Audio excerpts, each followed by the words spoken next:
So I left something out of this video, but when I went to go find a picture of it, to get a picture of it and look at the video, some old punk ass Christians must have complained and they got the video sound taken away. There's no music in the background.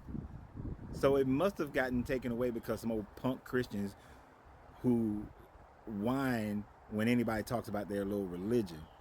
And I wasn't even going to talk about the censorship of TikTok and the censorship of these punk trolling Christians in this video. But now I had to, because that is some bull.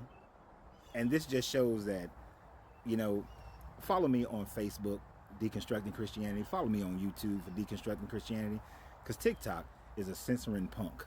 Okay? Now, this video will probably get touted as hate speech or get sound taken away as well. But that's why, if you can't hear the sound on this one, go over to my Facebook or my YouTube page. But something that I left out about this dumbass story of Noah. So towards the end of the video, I was talking about the curse of Cain, or the curse of Canaan, or the curse of Ham, whichever name you want to use. Most people call it the curse of Ham, and how black people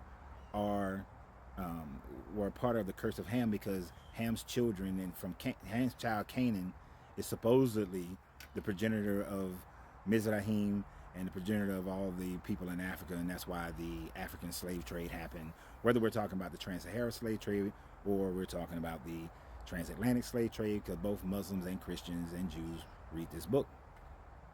But there was one part that I left out, and it just hit me like 10 minutes ago. If black people had to go through slavery under the Arabs and under the Europeans because of the curse of Ham, then how do you explain European slavery?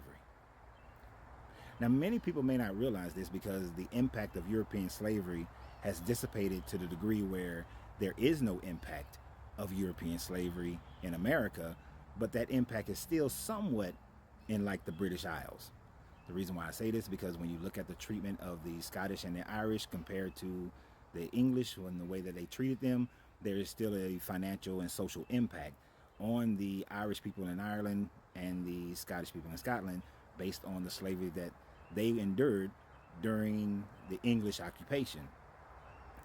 But the impact of England being enslaved by the Romans, because when you read the writings of Julius Caesar in the 2nd century BCE, then one of the things that you will realize is that, 2nd and 1st century BCE, is one of the things you will realize that Caesar said that the only good that Britons are is for slavery and for the lion's den in the Colosseum.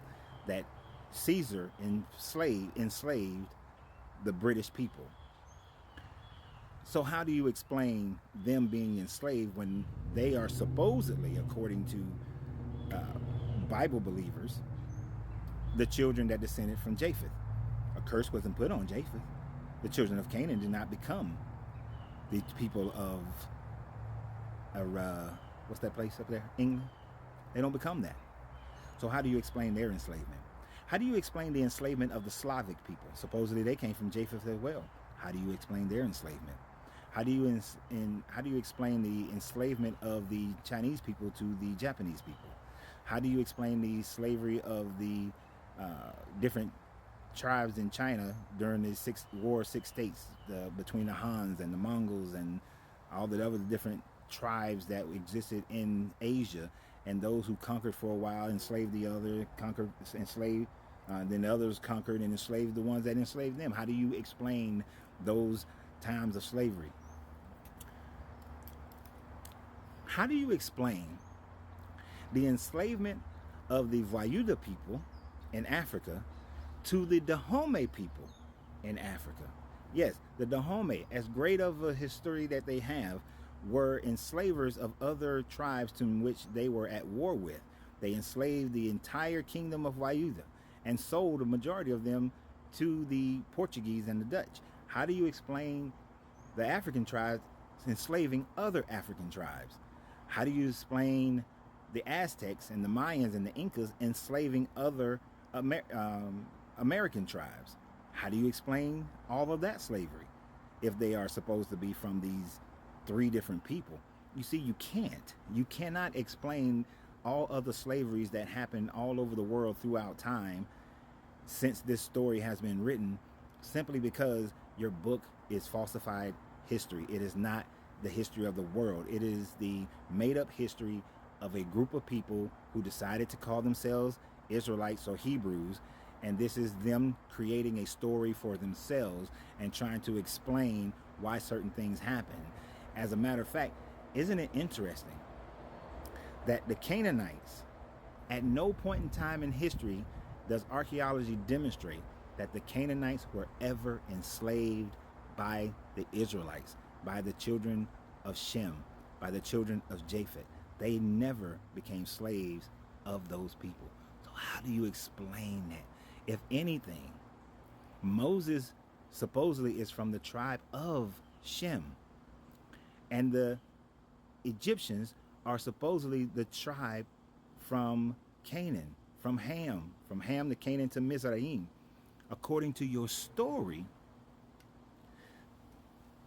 the children of Shem became the slaves of Mizraim, the children of Canaan. Didn't it work in reverse? Make it make sense, because that freaking math just ain't mathing. What do you guys think? Tell me in the comments. And always remember, you have to free yourself to be yourself, because your greatness is non-negotiable.